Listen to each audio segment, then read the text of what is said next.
বন্ধুরা, আসসালামু আলাইকুম। আশা করি আপনারা অনেক ভালো আছেন। আলহামদুলিল্লাহ, আমিও ভালো আছি। প্রচন্ড শীত পড়ে গেছে।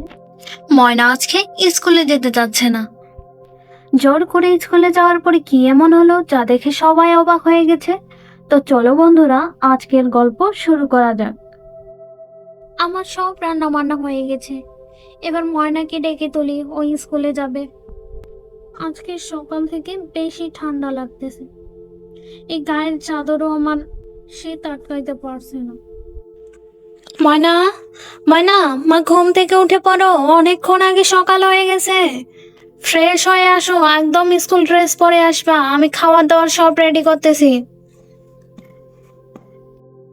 হ্যাঁ মা, উঠছি এখনই। ওহ, আজকে যা শীত পড়েছে, আমার স্কুলে যেতে ইচ্ছে করতেছে না। উঠে পড়ি বাবা, স্কুলে যেতে হবে, নাহলে মা বাবা আবার গালি দিবে। মা ময়নার জন্য তাড়াতাড়ি করে খাবার রেডি করছে।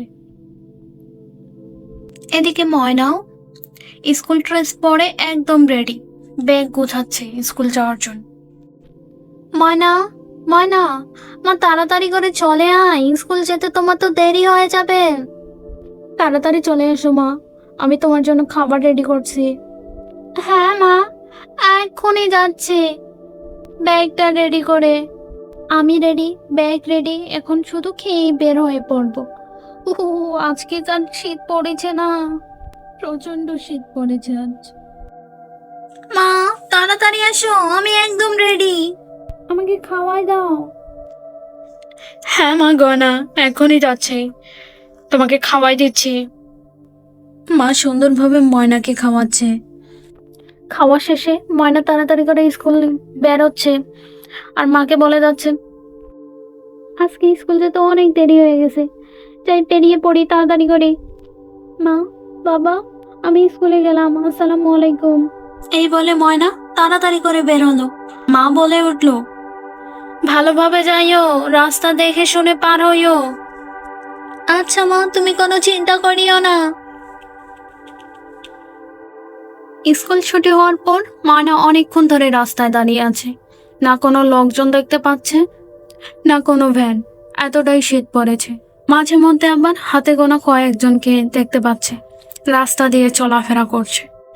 হঠাৎ ভ্যান দেখতে পেয়ে ময়না খুবই খুশি। ময়না বলে উঠল, দাঁড়ান ভ্যানওয়ালা আঙ্কেল, আমি যাব। হ্যাঁ মা, উঠে পড়ো। এই বলেই ময়না উঠে পড়ল ভ্যানের উপর। হ্যাঁ আঙ্কেল, আমি বসেছি, চলেন আপনি আস্তে আস্তে করে যাইয়েন। হ্যাঁ মা, আমি আস্তে করে যাব আর খুব সাবধানে নিয়ে যাব। এই বলে ভ্যানওয়ালা আঙ্কেল আস্তে আস্তে করে যেতে লাগলেন। আর পথের মধ্যে হঠাৎ দেখতে পেলেন, আমাকে 2টা টাকা ভিক্ষা দাও, আমাকে ভিক্ষা দাও, আমি না খেয়ে আছি। এই শুনে ময়না মহিলার দিকে তাকালো আর দেখলো তার পরনে শুধু একটা শাড়ি মরানো, আর কোনো পোশাক নেই। সে কি আপনি এভাবে কেন বসে আছেন? আপনাকে কি ঠান্ডা লাগতেছে না? হ্যাঁ মা, আমাকে তো ঠান্ডা লাগতেছে, আমার জামা নেই, মোটা কোনো চাদরে নেই মা। ও তাই বুঝি, আপনার কোনো মোটা কাপড় নেই? এই বলে ময়না তার গায়ের চাদরটা খুলতে লাগলো।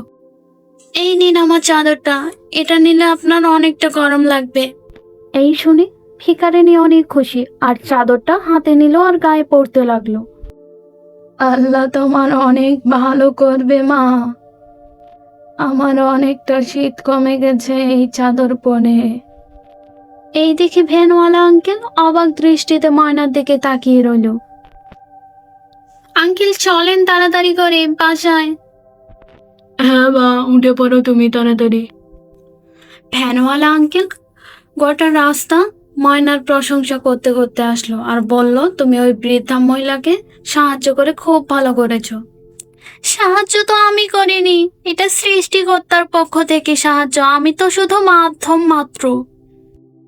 ময়না বাসায় ফিরে তাড়াতাড়ি করে ঘরে যেতে লাগলো।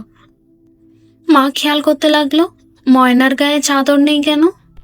ময়না, তুমি যে যাওয়ার সময় চাদরটা পরে গেছিলে, ওই চাদরটা কোথায়? চাদরটা গায়ে নেই কেন? ময়না তারপরে তার মার কাছে এসে সব কথাগুলো খুলে বলল। মা বাবা শুনে অবাক দৃষ্টিতে ময়নার দিকে চেয়ে রইল আর বলে উঠল, আসলে তোমার মতো মেয়ে পাওয়া ভাগ্যের ব্যাপার। হ্যাঁ গন্নি, তুমি একদম ঠিক বলেছ। আজকের গল্পটি তোমাদের কাছে কেমন লাগলো? তুমি যদি আমার চ্যানেলের নতুন হয়ে থাকো অবশ্যই দয়া করে চ্যানেলটিকে সাবস্ক্রাইব করে রাখবা। আজকের মতো এই পর্যন্তই। আল্লাহ হাফেজ। আসসালাম।